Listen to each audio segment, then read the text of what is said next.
We are in Grand Falls-Windsor, Newfoundland. This is my hometown. This is the place where my love of everything Halloween and spooky kind of kicked off. And while the beautiful Exploits River is a majestic body of water that flows through, we're not gonna look at all the nice, pretty, picturesque kind of stuff like that. We're gonna turn around and look that way at the cemetery.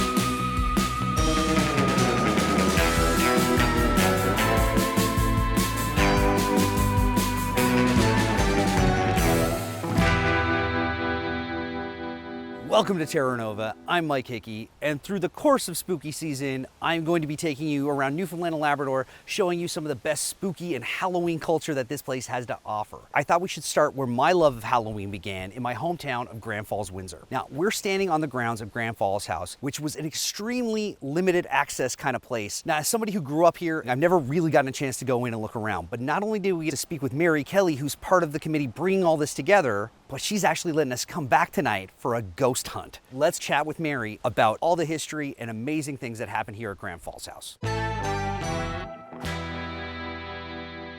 We are in Grand Falls House in Grand Falls-Windsor, and I am joined by Mary Kelly, who I've known for a very long time. I still owe her several 3200 level chemistry assignments. 3202, there's still a bunch of assignments that have never made it on your desk. You should be happy I didn't look up which ones they were, because I still have my records. Just saying. I'm not shocked to hear that. We are in Grand Falls House, and you are part of the Grand Falls House Foundation. Technically I'm not, but I am on the... All right, we can... You can edit that.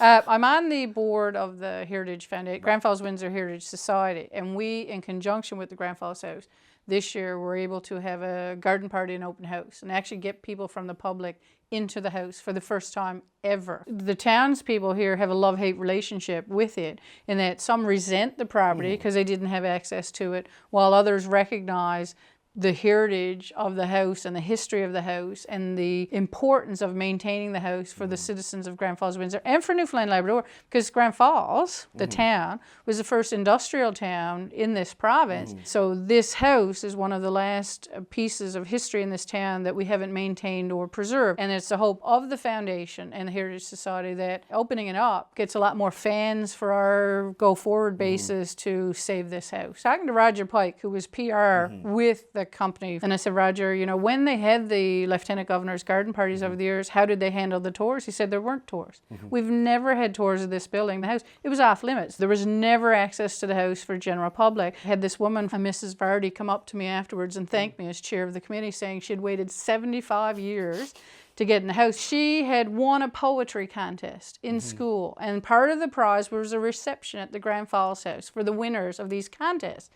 And that year, they didn't have the reception. And the next year when they had it, they didn't invite the previous year's winners. So she was 75 years since the time she was promised to be in the house to get to see the house. There's people dying in this town every day who never got access to the house, so we want them to have access to the house. We are in this 115-year-old manor home, and we are talking about spooky stuff specifically, and I know that there are some stories of things over the years here. So can you tell us a little bit about that kind of creepier side of Grand Falls House? When we did our first tour of the building, when we went through Lady Northcliffe's room, as we were going out into the corridor, three of our ladies said, "Did you smell that?" I said, "I didn't." It smelled like freshly spritzed perfume had been permeating the room. And they were creeped out a little bit by it. And I'm like, it's Newfoundland. It's Newfoundland. But I'm sure, given the structure of the house, the history of the house, but our intent is to get it open to more people, let people recognize this is part of their heritage in this area. And speaking of letting people into the house, you're saying you're going to come back and let us in tonight to have a look around? I'm open to it. I got the keys. All right. It was so great to catch up and talk to Mary about Grand Falls House and Grand Falls-Windsor. As you can imagine, the full interview is a little bit longer than the few minutes you just saw on television, so make sure to subscribe to our YouTube channel, where we'll be posting longer versions of interviews and segments throughout the season. But for now, let's prep for some ghost hunting. So last year during the Halloween Spooktacular, I got to do some ghost hunting. We weren't planning on Buddha being on camera. Buddha ended up on camera a whole bunch. Because I'm a big scaredy cat, and I have big reactions to spooky stuff. So we figured we'd get him a microphone, we'd tell him to watch his language. There was a really great part of the ghost hunt last year that we couldn't show because Buddha just swore through the entire thing, and it was all unusable for television. It was terrifying, okay? There was a guy vacuum sealing chicken, and it was terrifying. Do you want to see the ghost hunting equipment we have for I'm this? dying for Here it, we go. Yeah. I know. We've got cat balls. We'll place these around whatever spot we're in, and if they get moved at all, they start lighting up again. Oh, look at that. So if they get moved, if anything kind of goes by, they'll let us know. Like if we have our trail camera, and actually I'll show you that next. Yeah. Because we have 4 of those that we're going to be able to set these up in whatever venue we're in. Beauty. We'll put out a bunch of those cat balls kind of in their field so that they can see them. We got the full night vision. We got the infrared. Full, exactly, yeah. Oh. So one of the other things that we had last year that we have again this year, but slightly different, is an EMF detector. And I got you your own. Oh, yes. So we each have... Oh my God, dude, look at this thing. And This it's is pretty like cool. Cadillac of EMF. I know. Whoa! That's weird. All right, well, that was unexpected, but I'm not spooky. I'm spooky. We also, like we had last year, got DOTS flashlights.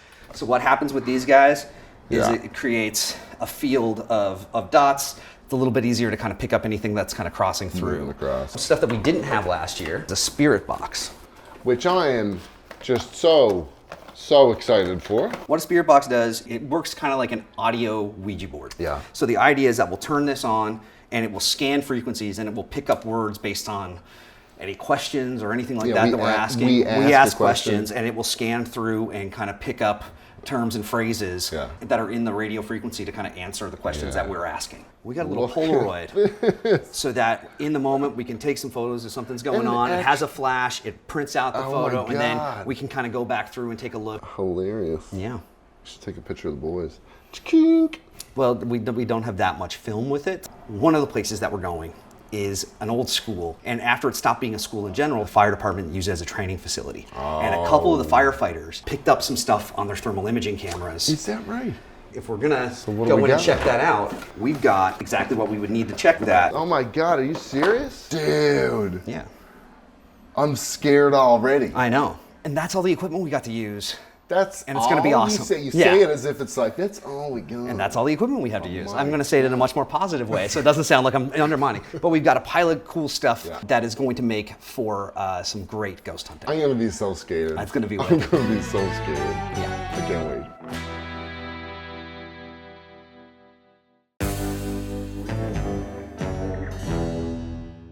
We are in Grand Falls House. And here's the thing about Grand Falls House. It was built in 1909 as the residence for Lord and Lady Northcliffe. Lord Northcliffe being Alfred Harmsworth, one of the 2 brothers who founded the town of Grand Falls and started the paper mill here. It is a very interesting, spooky, weird house that up until last month nobody was ever in. This was a very exclusive spot that was owned by the mill. You had to be very special or be invited to a very special event to kind of get in here. And it's only been in the last while that a local organization has kind of taken over so the public can kind of experience the place. And I'm pretty sure we're the first ghost hunt ever in here. 100%. Check out that creepy little room up there. Yeah, we talked about that earlier. This is actually based on their residence in England, the entire house, and there was a full-size version of that where Lady Northcliffe, before she came down to events, would check on the guests in the room before she would enter. I hate that. Yeah. All right, let's get this over with. Let's do this.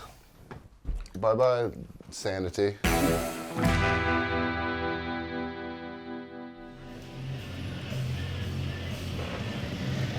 Yeah, so both years fit, but we can take off like an year. All right, so I am here with Dave and Daniel at Troublebound. Daniel's been working on a sleeve for me. I hope you don't mind continuity errors, but it's going to constantly be updated throughout the course of the season because we've been working on it for about a year now, I guess. Yep, on and on, yeah. How long have you been here now at Troublebound? I've been here 2 years. Yeah, I got here like just over 2 years now. And Dave, how long's the shop been here? Shop is rolling on its 21st year. More or less 3 years after I moved here. I moved out here in 2000. I did a couple of guest spots out this way and ended up staying. you know, and I didn't think I was going to stay this long. I figured I would only be a couple of years. And so now, like you said, Trouble Mountain's coming up on its 21st year, and it's definitely become a bit of a destination for people who like kind of the horror side of things. It seems to be a bit of a specialty here. Is it just the nature of the place? Or? A lot of the times it's just the people involved in the process, right? Yeah. So like, I think everybody that works here has got a slight nerd contingency to them on one level or another. I grew up on B movies. Like, you know, that was the cornerstone of my mornings, was watching horrible B movies. And I think tattooing, like, and horror kind of goes hand in hand. It's all really tattooable. So, but yeah, like you're saying, like, we're kind of into that stuff, but a lot of the clients, like, people getting tattooed are into that stuff. So it just works. It's easy. It's just kind of the natural kind of flow of the thing. And like you said, like a lot of the iconography just kind of lends itself to just being really kind of fun. Yeah. And I mean, like I find, you know, the horror fans or Halloween man or whatever it is, like, you know, you tend to wear your fandom on your sleeve. The last thing I'm going to talk about is really to put you guys both on the spot, because I know historically you guys have done a big Halloween flash. I'm going to ask you, are you doing it this year? Is there going to be a way for people to come in and get some Halloween flash done? It'll definitely happen. I haven't picked a theme yet. I think last year's theme was like Universal Monsters as Cupies. And then the year before that was The Simpsons. Like, I remember The Simpsons. The House of Horror, like all the villains from Scooby-Doo. I'm not sure where I'm going to go this year. But if anybody's looking for that stuff, how do they go about, whether it's the Halloween flash or just to get in with somebody here at Trouble The Mountain? easiest way is to contact the shop. Like, we very much directly, but I mean, all of us have Instagram accounts. There's the Trouble Mountain Instagram. Normally we'll publish the actual flash or any of the imagery a week or 2 weeks before.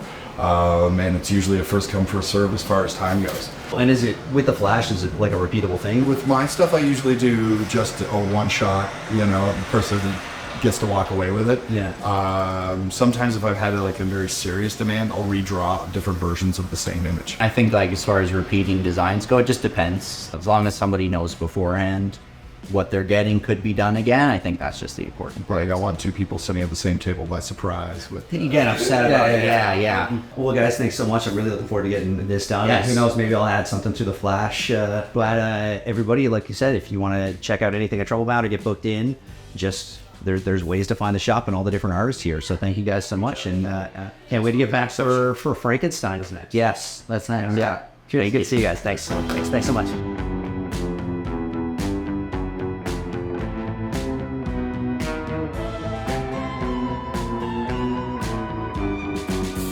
Check that light. I didn't notice that, like the way it's all kind of rigged up there. I didn't notice that earlier. Maybe they're getting ready for their dinner. Oh. Love that. I don't. Oh. Brother. Right here on the door? Yeah. We're standing in a ghost. Check. Why would there be? Go back over here. Did you hear that? What?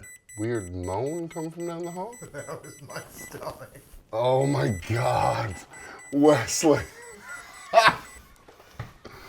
You bicky back. Okay. Oh, so that little squelch you just heard?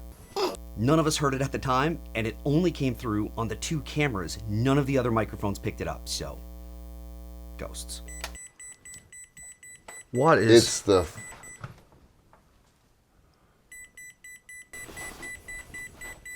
And then you go by where the electricity is, and she goes off. Yeah, they're reading Yeah. pretty close to each other. So maybe it's the wiring for the bell. It's gone from there. Okay. Let's Get out of that here. might be the wiring for like those service bells. Yeah, I'll go with that. That's the easy one to Yeah. kind of. Oh, absolutely.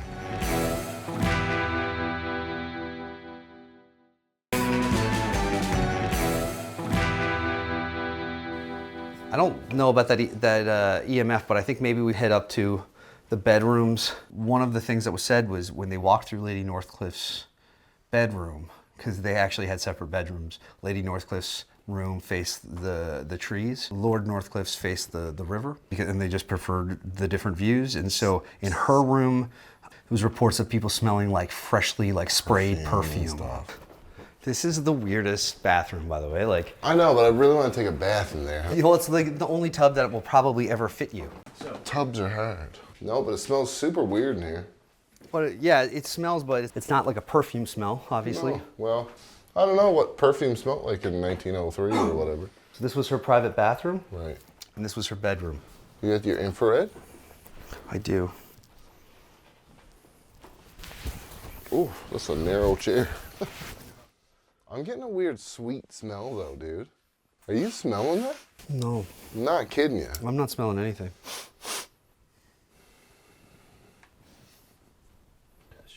Oh, it's your deodorant.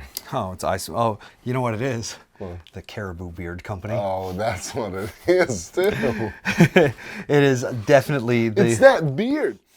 Oh, the sweet smells of Lady Redcliffe? Northcliffe. Lady Northcliffe. But yeah, it's. Oh, why is that open? I tried to close it earlier, and I think it just creeps open. I think it's just one of those. It doesn't ever shut properly. Right. Or it's possessed. Haunted linen. Sheets. That's where you get the ghosts. That's where the ghosts are. This is Lord Northcliffe's out here.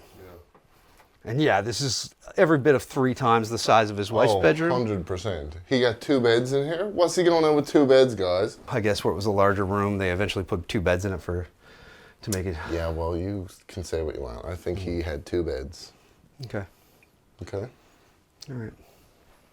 We had the 1 floor left upstairs, and then maybe we head back to, I don't know, the dining room. See what happens. See what happens, or hear what Well, happens. let's find out. All right, let's head up Okay. to this top floor. Welcome to the part of the show I like to call Dies for a Good Cemetery. This is the Valley Road Cemetery in Grand Falls-Windsor, and it's kind of my first like good creepy cemetery. This is the old cemetery in downtown.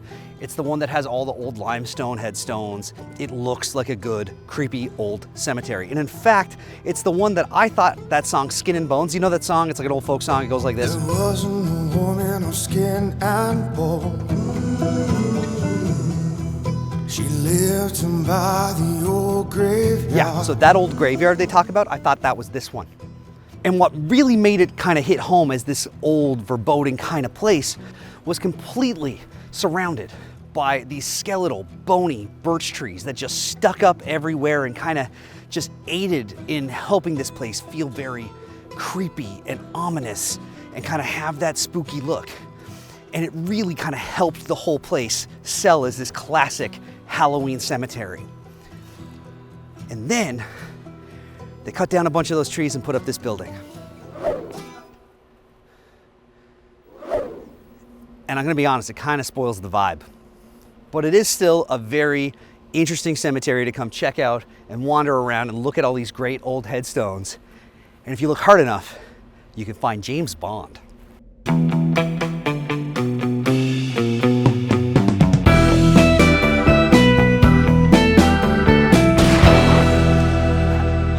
Can't do it anymore. Here's a fun fact about the song Skin and Bones. It's hundreds of years old and public domain, but no recordings of it are. So Brandon Walsh, Jeffrey Giles, and myself got together and recorded the version you heard specifically to use in that segment of the show. But it's just so much fun, we couldn't not let you guys have the full-length version of it. So if you head over to wherever you stream your music, you can find Skin and Bones right now.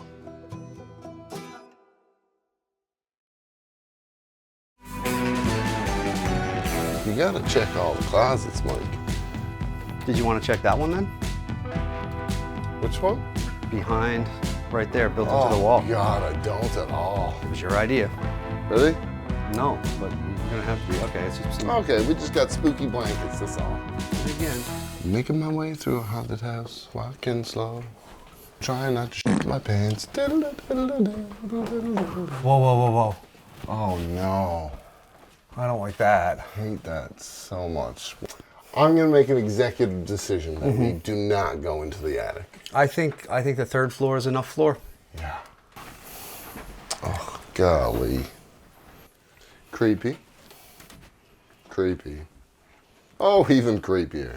I vote that we go back to the dining room and try to do some EVP. So it's still happening right around here. And obviously, like, it's not when you get right next to the dimmer switch, but it's No. within this. But- and so but this might it's- be a bit of a conduit. It's even like right here, which is like I've had this thing up too. I know, it's very odd. It's weird. So I'm gonna record on this, and we are going to, in the, that's us. Oh, jeez, Louise. We are in the dining room of the Grand Falls house. We are going to ask you some questions. While we might not be able to hear you in the room, we might be able to hear you on that after. So if we don't reply properly, we are very sorry. If you are here, could you please tell us?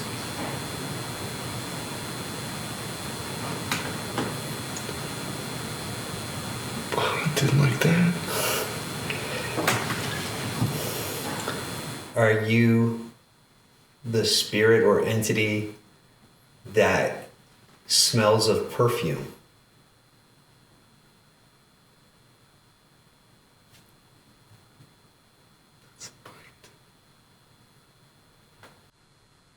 Is there a reason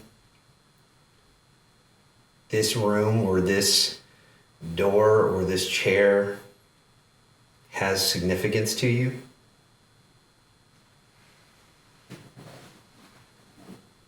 What's your favorite food?